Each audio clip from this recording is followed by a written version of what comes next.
It was earlier this week, U.S. President Donald Trump had lashed out against immigrants from Somalia specifically. His 3-minute tirade came during a cabinet meeting, and on the same day, his administration paused all immigration applications from non-European countries, citing concerns over national security and public safety. Here's a bit more of the language the U.S. president used.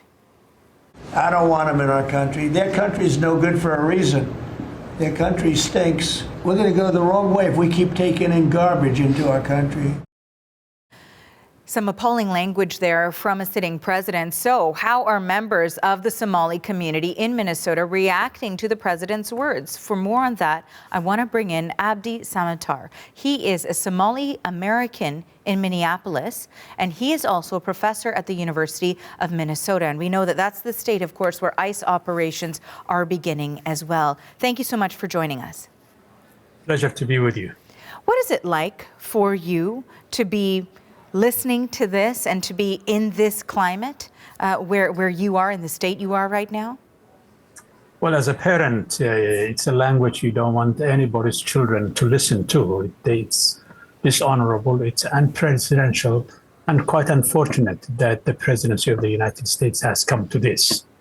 As far as I'm concerned personally, we don't have any personal issues. I'm working at the University of Minnesota, and everything is normal here, but certainly in the cities, the community is feeling a great deal of pressure and there's a great deal of panic, which is unfortunate.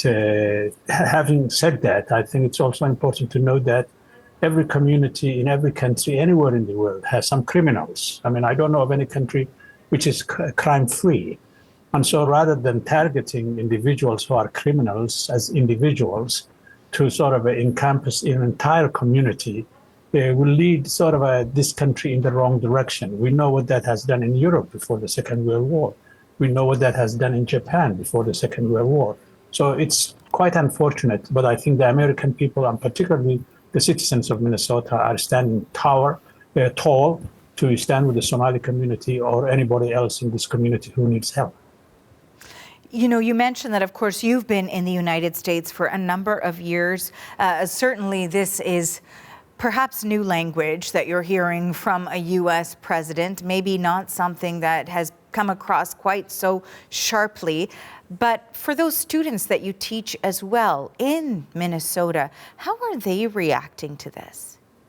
Well, I'll actually be going to a class as I'm done with this interview, and it will be interesting to see how the students are reacting. I have yesterday and the day before, just walking around campus, you could see there's a climate change here, cultural climate change, not by in the university, but the fear that some students are feeling. Some of my colleagues told me that they're sort of East African students didn't show up for their classes in the last couple of days. So it's having an effect, and an unfortunate effect. Most of these young men and women who are in the universities are honorable, sort of smart, hardworking, and many of them are going to the professions and business community as they graduate. So it's, as I said, it's unpresidential, but the community will stand tall. But also the community has a challenge that they should be able, as they have done in some instances in the past, to come forth with information that will help the larger Minnesota community ensure that this kind of corruption will not take place amidst them. If I can, I wouldn't mind just sort of taking you back to that cabinet meeting, and I'm not sure if you were listening into that or if the comments from the U.S. president were sent along to you later, but when it is that you first heard what the president had to say, what? I think I heard it yesterday morning. I think it was yesterday morning, and it was a shock. How did you feel? Yeah. Well, I mean, you know, when we were children growing up in East Africa, you know, we had a song that our mothers sang to us when we were babies. And if I can just narrate that to you, it says, I am as tall, I am as dark as charcoal, and I am as beautiful as God's creation. That's the kind of courage and compassion and sort of self-confidence Somali people carry themselves with. So you can hear sort of a language of this kind from sort of usual criminals and thugs in the streets, but you don't expect that from the Oval Office of the United States of America, a place that has been known to welcome sort of refugees from every corner of this planet. And if I may just say, the president's family came here as refugees, as immigrants from Germany and from Scotland. His wife comes from Southern Europe.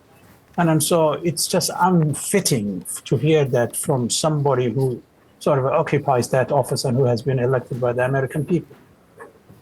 And finally, I wanted to ask you, of course, about the situation unfolding now. And that is, of course, that there is this ICE operation that is coming specifically to Minnesota, where there's a significant population of Somalis as well. How is that impacting how the community is feeling and how they're acting even? There's one particular mall, if I can give you an example, which is predominantly populated by Somalis in South Minneapolis. And the ladies who are the shopkeepers and coffee shop managers and things like that have been saying that, their business is drying up because many customers who are citizens of this country, who are permanent residents, just don't want to be harassed. And they are going to other places. And so these ladies are losing their market. They are losing their businesses.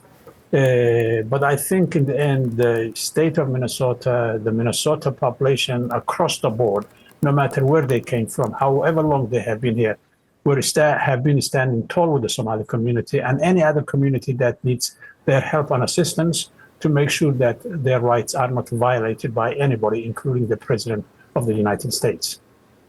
Abdi, I want to thank you very much for having this conversation with me today. I appreciate your time. With pleasure. Abdi Samatar is a Somali American living in Minnesota.